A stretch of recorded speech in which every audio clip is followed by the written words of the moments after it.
soldat, sans état d'âme. Moi, casse mon troisième bras, j'aurais préféré me tuer que dans ma CK.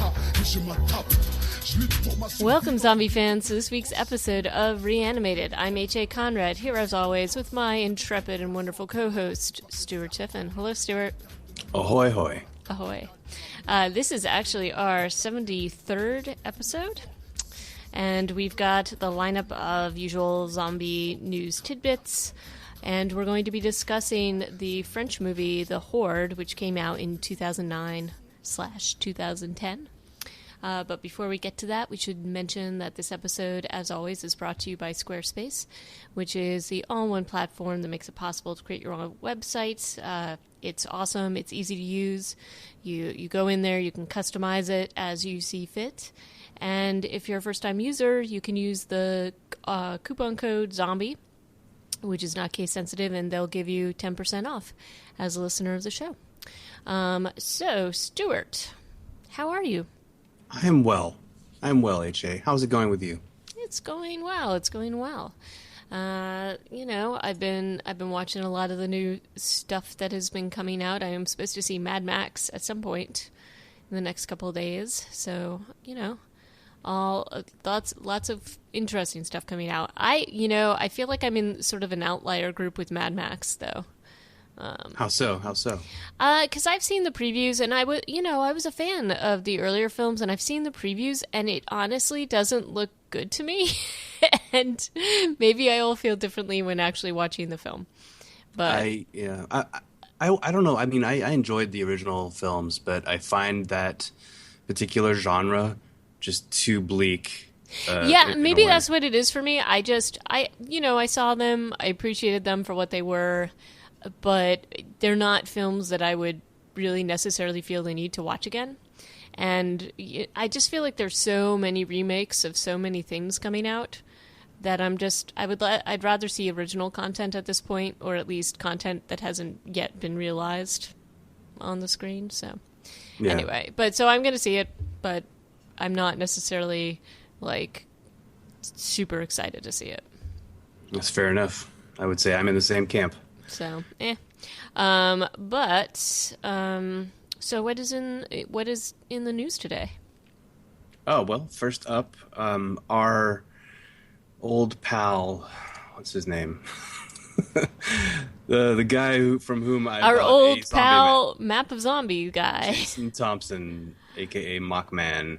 Nice. He put out for backers of his zombie map Kickstarter that was last year, I guess. I don't even remember when that came out, but it's awesome, and it's been on my wall ever since. There's a new PDF expanded version of it Nice. that he added quite a bit to. So that was cool, even though I can't necessarily, unless I had an amazingly high quality printer, I'm not going to be able to put that on my wall, but it's still a nice touch when Kickstarter projects don't forget about their fans, I guess, and kind of put out a little freebie after a while. It's nice. So I've spent some time poring over the PDF at least. There's still so much content on this poster. It's a gold mine for you and me at the very least. Oh, I know, and I have it on my, we both were really into this particular project, so it is cool because it definitely took a lot of work. This update is not a small update either. No, there's a lot more added to this, and it looks like he has a new project going too. Yeah, it's sadly not zombie related, although I guess it can be because it's art based. It's a manga drawing game. Mangaka. Mangaka. I guess it's kind of like Pictionary meets manga, or something, right? There's still 7 days left to go on the Kickstarter. He's raised within $100 of his goal, so I have a feeling he's going to make it. I just like some of the cards within it. Did you read some of those? I don't even know what the game is about, but some of them read robots or androids, military hardware, giant monsters, and kaiju. So Perfect. It could be a really interesting little game. It looks kind of cool, actually. And the artwork looks awesome, and he's offering a ton of freebies for the Kickstarter project. So if you're into it, I say go and back Mr. Thompson. Yeah. And we'll put that link up in the show notes. He has a good track record of delivering physical items on time. At least he certainly did for the poster. And, well worth it. So that's the new Map of Zombies update, plus Jason Thompson's updated or new Kickstarter altogether. What else is out there? The other piece out there is that this isn't necessarily really zombie news. I just like the idea of it. But NASA put out a little bit of an update that their new star, which is the Nuclear Spectroscopic Telescope Array, spotted a glow like of X-rays around different stars, which they say are howls of these stars, and they're calling them like zombie stars, which it's a little bit of link baity, but it's still a very cool scientific article. And if you're into this kind of thing and a super nerd, which I am, it's always exciting when they find this kind of thing, because they basically found different signatures where there shouldn't be one because they thought that the star was dead. So anyway, check it out. It's a nice linguistic approach to astrophysics by calling them howls. I know. I just took the opportunity to throw it in there because I think all this stuff, it makes me really excited when you see this kind of thing. So hey. Yeah, man. Between this kind of research and the Large Hadron Collider, like we're living in a scientific, sci-fi world. Yeah, and the singularity will happen any day now. Any minute. Keep telling Holly about, how much life is going to be awesome in the cloud, and she hasn't quite bought into it yet. Did you see Ex Machina, by the way? I have not. Okay. You should. Anyway. Also, in the news, in Oregon. I did see this little tidbit, but I was just like, I didn't know if I should include it or not. Because it's weird, right? It's really strange, and it's sort of like out there, and there isn't a lot of details surrounding it. But I will let you go for it.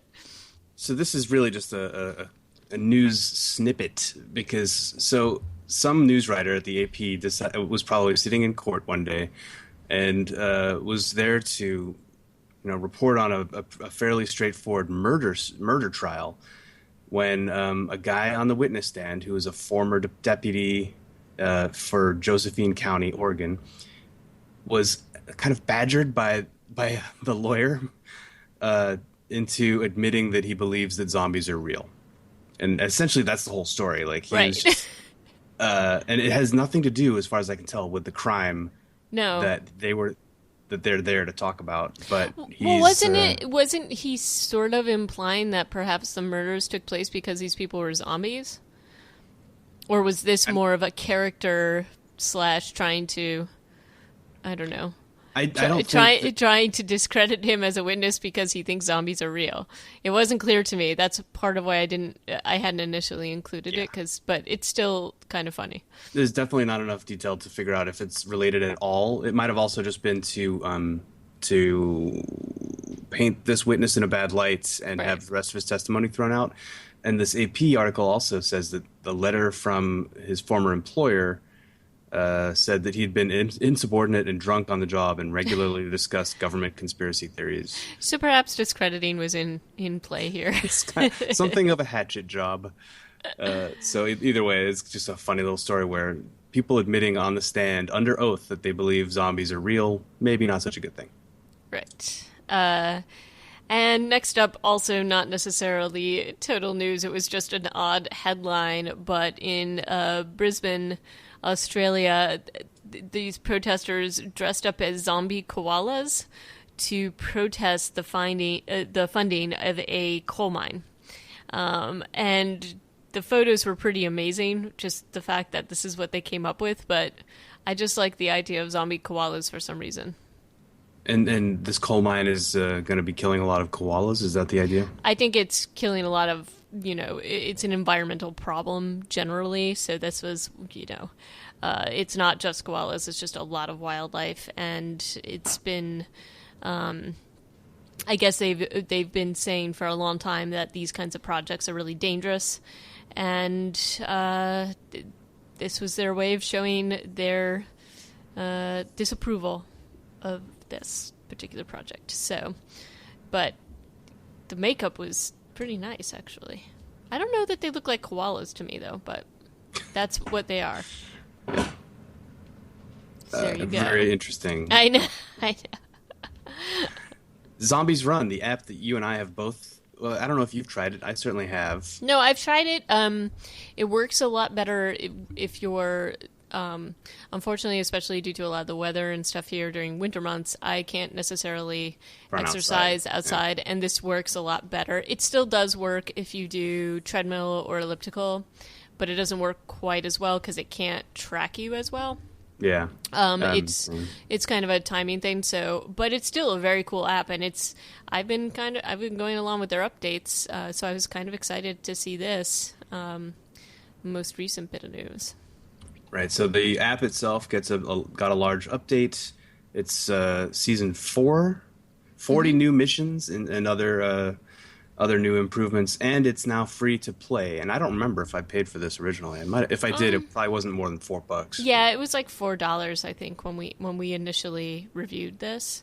And I mean, I think this is fantastic because, especially when you're working out, one of the things that you run into is you plateau because things don't change a lot. So I like the fact that they are giving a lot of different options for people and making it new and fresh, so to speak. But it's really cool that, I mean, I think if to unlock certain levels, you still have to pay, and they're going to give a deal for that. But still, pretty awesome. I suggest people try it. Yeah, of course, when anything goes quote-unquote free-to-play, it kind of just really means that there's going to be a whole bunch of paid content that you should buy to upgrade. So they're really just trying a different business model. But I stopped using it. I don't really remember why, but I might go back and check it out again since there's so many missions. There's a lot of missions. It's also gotten a lot less buggy, because there were things about it that weren't necessarily always working when I first started using it, which I found frustrating. But after the second update, it got a lot better. The other cool thing is that it has music support. So if you want to connect your Spotify or Pandora or Google Play, all of that into it, you can have that as your background music. So that's kind of cool. Yeah. And make your own little playlist if you want. So it's and the interface got a lot better. So I'm curious to see what it looks like with the new update. So yeah, I think you should give it another go, Stuart. Yeah. The other problem is that my phone's not too big to run with. I got stupid. It's not stupid. I like the phone, but it's not an exercise phone anymore. So I've got to figure out an alternative. Well, I don't have an Apple Watch, and I don't necessarily plan to, but apparently it will now work with that. I wish there was a better. I agree with you, because that is the one thing that I don't like, because I don't necessarily like running with my phone, especially outside. It feels a little bit bulky, so I don't know. I don't know what the answer is for that. That's the thing, is that it's a little easier to do this if you're actually on a treadmill or something, or an elliptical or something like that, because you can kind of put it somewhere as opposed to having it on your person. Yeah. But yeah. But anyway, check it out. It has a little clip, which is kind of cool, a little trailer. And yeah, I'm definitely going to see what the next one looks like. All right. So what else? What's our last news item here? That our last news item isn't necessarily like a news item per se, but the author Mike Carey, who wrote The Girl with All the Gifts, which I have not yet read, hosted a zombie extravaganza at the Finchley Literary Festival, and so he writes sci-fi and things like that. Have you read this book? Never. No. It is a zombie-based book. It keeps popping up in like my Amazon and other things, saying that if you like the book Wool or The Martian or whatever, this is a book you will like. So I think maybe we should try this out for next time. But for this particular little news article, they have this at this festival. They have people, dressing up, and different people reading excerpts from their books, and workshops, and all sorts of cool things, which I think would be fun to take part in. Sadly, we are not in the UK, which is where this takes place, but it seems kind of awesome. Okay. And that's it. And that's coming up May 20th to 24th. But I do think we should perhaps talk about that book in the the next episode or something like that. Okay, all right. I hear they're making a film of it, which is involved with the director of Peaky Blinders. If you've ever seen that, I'm familiar with it, and we've talked about it because it's where we see Cillian Murphy's face. Right. Colm McCarthy is the director, I guess, who's slated to direct this. And he also worked on Sherlock and Doctor Who, which of course makes me really happy. So. Yeah, I've watched a little bit of Peaky Blinders. I haven't gotten into it, but I probably should because everybody keeps saying I would really enjoy it. So that's it. That's it for the news items. Okay, so this week we are reviewing, as you mentioned at the top of the show, The Horde. And is that the French title also? Is it like Lord? I think so. Because that is kind of a hard thing to say in French. It is. It's La Horde. La Horde. I can't say it. So this is a return, and I'm happy to come back to another foreign zombie movie because it's always like a slightly different perspective. Yeah. And this one is in French I luckily had English subtitles. There's only one character who doesn't get subtitles because nobody's supposed to understand what he's saying. Right. I also watched this. It's on Netflix, so that's kind of nice. That's right.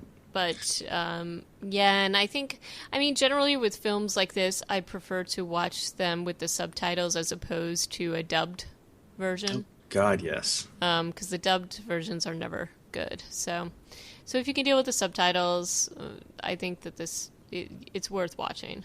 So. Yeah.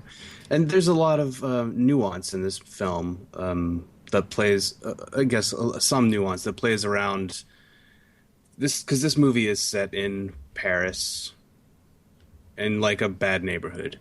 And so you have a lot of motifs of immigration and concepts of like who is living in France, I guess, more than like what is a Frenchman. And this is a big issue throughout Europe because immigration is dealt with kind of weirdly there. Not that anybody's really doing it right, but there are a lot of tensions related to immigration, exactly. especially in France. And especially in this film where the antagonists are essentially Nigerians, although they have like, Caucasian buddies too. And the cops are a mixed bag of like North African and Caucasian also. Mm-hmm. It's kind of a interesting ensemble of ethnicity, and that makes kind of an interesting backdrop to the story. I don't know if they really play it up too much, but it's definitely there. It's there, and it's an underlying thing, and there's definite comments. Like, there's a lot of racist comments, specifically by a few of the characters, but there's one in particular I'm thinking of. But yeah, it's definitely, from a cultural point of view, a common theme that is there. So, and this was directed by Benjamin Roche and Yannick Dahan. And written by those two gentlemen, as well as Arnaud Bordas and Stéphane Moussakis. I could not find any information about how much this film cost to make. I'm guessing quite a bit, though. And I think quite a bit just based upon the look of it and the effects. I thought that it was, like, actually just from a cinematographer's point of view, I think that it was beautiful. Yeah, absolutely. And they did a really good job. It had a little bit of a Rec flavor to me, but the way that it was set up and the way the shots were set up felt very comic booky / graphic novel to me. Like, they were really done, I thought, very well. Yeah, I actually, now that you mentioned, I hadn't put that together, but it totally feels like a graphic novel. Right, like even the way it's edited, I felt like the different transitions between the scenes and then the action scene, the action shots and things like that, just that's what it read like to me. So yeah, I personally really enjoyed that part of the film. And then the effects and the makeup were really just excellent. And I went into this not, I don't want to say I didn't expect too much, but it was, especially with some of the last things that we reviewed, like my expectations were not high. So I was pleasantly surprised at all of this. It feels it's a very dark and gritty film, even from the beginning, it kind of starts with a funeral, essentially. Yeah, it kind of feels, it like starts out as like a revenge flick almost. Well, yeah, but they get into the meat of the action within probably 10 minutes. Like, there's no like waiting around for the zombie apocalypse, the other shoe to drop. It's like, okay, there's some action. Holy shit, everything's going very badly, just in terms of the action part of the film. And then, okay, now it's a zombie movie. Like, I feel like if we went back and looked at it, maybe a little more than 10 minutes, because the funeral scene is a few minutes by itself, but it's fast. Well, I had written the notes that it felt like a bit of a slow setup to me, and part of this was just not slow in that sense. You're correct, and that the action happened pretty quickly, and it's a zombie flick pretty quickly. But there's a lot of just back and forth dialogue with the characters that I felt could have been edited down a little bit. Just sort of like they're establishing the moral, I guess, like the morality, the issues that they're having with what they're doing as police. Well, right, but there's also there's also, especially with like when the zombies actually appear.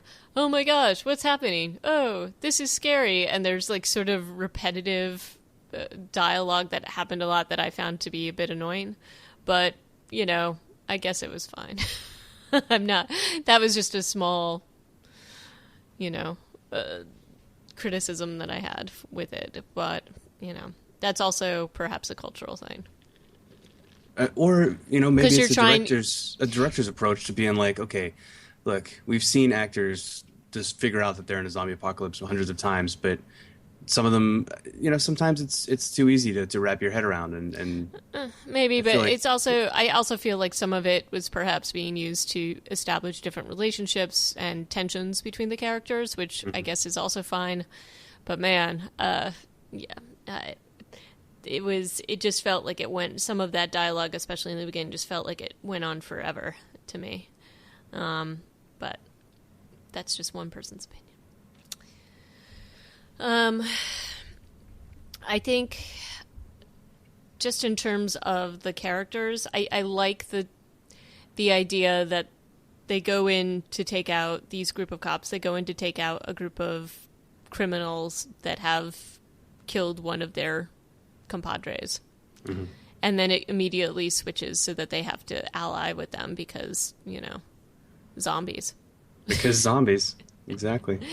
And I do like those scenes where they're basically like, oh God, like now we have to actually be on the same side. And I liked how there wasn't an automatic, okay, now we're all on the same team. Yeah. Because humans are kind of dumb, and that's probably not what would happen, especially in this scenario. And people are pig-headed. So I liked that. Well, the cast gets cut down really fast. Too. Like, at first, there's, 5 cops or four cops, yeah. I guess, and, 6 criminals. And then within, it felt, again, my sense of time is probably weird, but it felt like within 10, 15 minutes, now there's 3 and 3, or basically 3 and 3 of them. Right. And it was, and then it's just all go. I mean, there's definitely some lull, but I felt like the pacing of this movie is, to me, at least, I felt like the pacing was pretty good. It was only in the beginning that I really felt that, and then it totally switched. I did love how they intro the zombie apocalypse, because there's, you kind of, I knew this was a zombie flick going into it, but I would imagine if you didn't know that, there was this nice moment when they're just kind of, it's business as usual. We're going to get vengeance on these people. And the lookouts are outside, and then suddenly you see the horde of infected coming towards them. And that was just like this wave and a change in the entire feeling of the film, which I really liked. And from there on, I think you're right. I think it moved really quickly. But generally, I liked the dynamic with the characters. I think that was a good thing. It was built up. To me, it made sense what a lot of the characters were doing. it didn't feel like a lot of situations were forced. The only character that I really hated, which is unfortunate because she's like a main part of it, was Aurora or however you say it. Why did you hate her so much? She's working with this elite squad of cops, and all she does, like, she's pretty badass, and yet she's just screaming all the time and like sort of like the stereotypical woman in this. And since she's like the only woman in this that's not a zombie, she really, to me, it just so stupid. Like she's completely illogical throughout it. I just feel like they could have made her so much cooler, and she was not. And every time she came on set, it just, like, other than one seriously amazing action scene, she just annoyed the crap out of me. I didn't pick up on the stereotypical screaming stuff. I felt like she was pretty hardcore. Hardcore. And she kind of takes care of business to the extent that she's also kind of, I mean, at the very end, she double crosses someone. So, although she stayed true to what as I was saying, like, I wasn't surprised that she did that. That's what her plan was all along. And, she has her motivation, and she never strays from that. And I thought that was an admirable thing to do. But just overall as a character, because I think that's what upset me so much, because she was so badass and amazing through most of this film, the parts where she was not and just really whiny and awful just grated upon my nerves. All right. Yeah, between her and then old pickaxe guy, his name I don't recall. Crazy old pickaxe guy. Crazy pickaxe guy. He's kind of like, for a French, as far as film tropes go, he's like the French equivalent of an American survivalist conservative. Yeah. He's a veteran from the French version of Vietnam. He talks about Dien Bien Phu, which is a battle in, I forget what year, in the 50s in Vietnam, where the French army was surrounded and beaten the crap out of. He's really into weapons. He's super badass considering that he's like old and fat. Yes. It's kind of an interesting approach to a character to make him that terrifying. And racist. And he's horrible. He's a horrible person.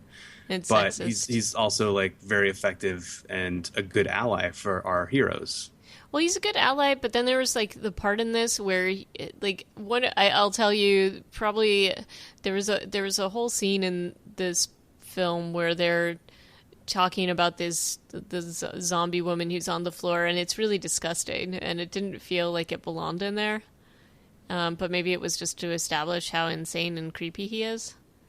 The part where he's talking about like the zombie giving him a blowjob. Is this when there's a few of them taunting a zombie? Yes, that whole scene felt those absolutely stupid and unnecessary to me, and I'm just kind of like, God, did you really need to include that part of it? Because we already established that the dude is wackadoo. Like, I don't know what real purpose that whole thing served. Those scenes are always just to show that none of those characters are going to survive. Well, I know that, but it was still, it was just terrible. Anyway. Yeah. But I mean, you're also kind of faced with a whole slew of unlikable characters. True. There's not really anybody that's likable in this. With one exception, I guess. Or I'm not even sure. Are we supposed to like Wes? Wes? I think you are. I think if there is a hero in this, it's him. And he doesn't get rewarded for that. No, he does not. But, he goes out swinging. So, like in a big way. Yeah. And he gets the poster. He gets to be the poster child of the movie. Right.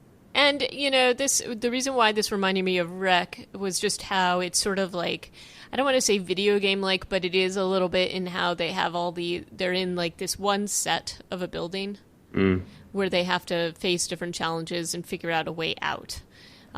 So that reminded me a little bit of Rec, and also Attack the Block. Did you ever see that? Yeah, I definitely feel the Attack the Block vibe. But Attack the Block came later, so I'm wondering if they saw this. Maybe, Although yeah. like it's so close to each other that I'm wondering if that had anything to do with it. But I mean, yeah, Attack the Block is another like beat up old tenement yeah, ghetto that is owned by criminals. I mean, it's almost exactly the same premise, except Right. it's aliens instead of I know. instead of zombies. But that kept popping up in my head while I was watching this. But because of but I liked how they used that premise for this film, because I think it just, especially in some of the little enclosed spaces and some of the fight scenes, I thought that they used that as a very good tool, and did a lot of interesting things with it. What else?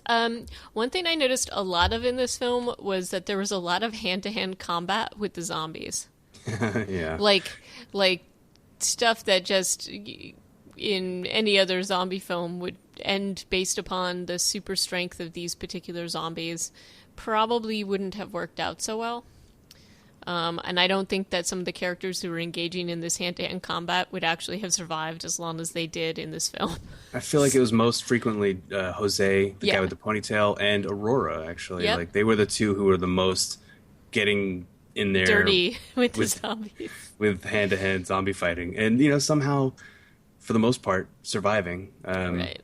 So, I guess, I feel like that's kind of a French action movie Yeah, thing where they're like, yeah, we're gonna do some fucking kung fu with zombies, and not necessarily with zombies, but they like to get in there and get crazy. They do. So Joe was also another Jose. Joe was a badass character. He's very concerned about his suit. Yes.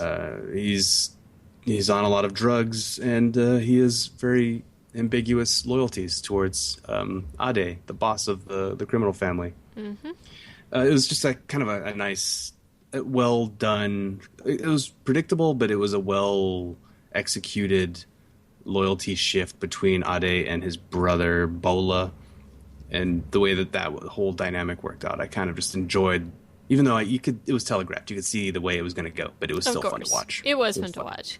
And that actor that played Joe, I have seen him in a ton of different French films. Like, he's a pretty well-known character actor. Okay. Joe Prestia, I think his name is.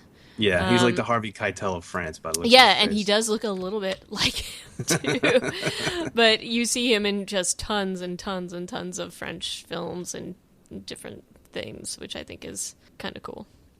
But he did a really good job. I enjoyed the scenes that he was in, and I liked the tension was very believable that he created between the brothers. Honestly, I feel like we were both on the same page in how much we enjoyed this film. Yeah. It might not have. I have a question. Did Holly watch it with you? No. Okay.